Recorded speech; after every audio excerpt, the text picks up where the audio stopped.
Assalamualaikum warahmatullahi wabarakatuh. Bismillah, alhamdulillah, wassalatu wassalamu ala rasulillah, Sayyidina Muhammadin ibni Abdillah, wa ala alihi wa sahbihi, wa man tabi'ahu ila yaumil qiyamah. Amma ba'du. Sahabat-sahabat sekalian, dalam kita beramal, dalam kita menyikapi hal-hal yang ada dalam kehidupan kita, kita sebagai orang yang beragama, itu memiliki panduan syariah. Ada ketentuan-ketentuan dalam syariat agama yang kita yakini.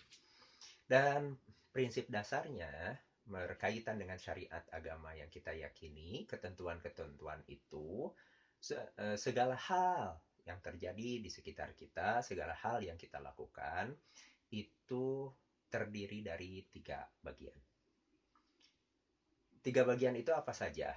Yang pertama itu ada yang diperintah.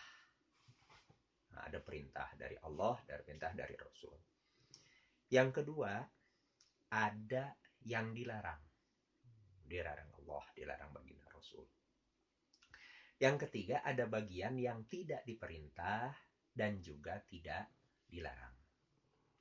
Nah, kembali diingat, ada ya perintah, ada yang diperintah, ada larangan, jadi ada yang dilarang, dan kemudian juga ada yang tidak diperintah, juga tidak dilarang. Dari 3 ketentuan ini, ketika kita tarik kepada ruang hukum, maka kita akan bertemu. Untuk perintah, ini terbagi menjadi 2 bagian. Ada yang statusnya wajib, ada yang statusnya sunat. Apa yang disebut wajib? Yang disebut wajib itu ketika dilaksanakan, itu mendapatkan pahala, dan ketika ditinggalkan berdosa. Jadi orang mau tidak mau, ya dia harus melaksanakan yang wajib itu. Yang kedua, kemudian ada yang sunat.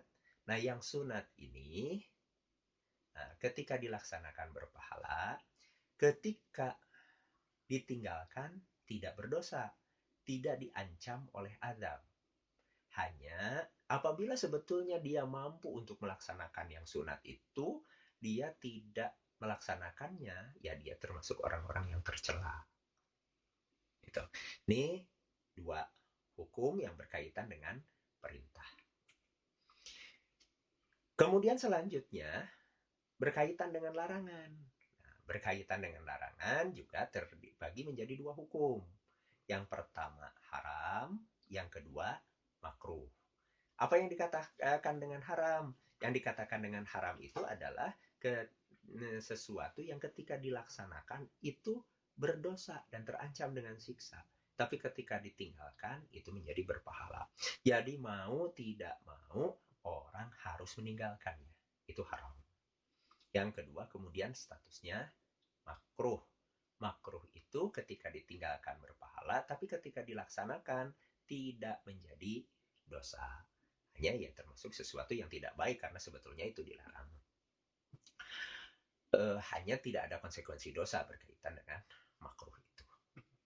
Nah, yang ketiga, kemudian ada yang tidak dilarang dan tidak diperintah. Nah, ini ya, kita tidak menemukan perintah maupun larangan dari Allah maupun dari Rasulnya. Nah, untuk kategori yang ketiga ini jatuh hukumnya mubah atau ibahah. Apa maksudnya mubah atau ibahah itu? Dilaksanakan ataupun tidak, itu tidak berkaitan dengan dosa, tidak berkaitan dengan pahala. Terserahlah gimana lo aja. Nah, itu terserah kamu saja. Mau ya silahkan, enggak juga tidak apa-apa. Terserah. Itu mubah.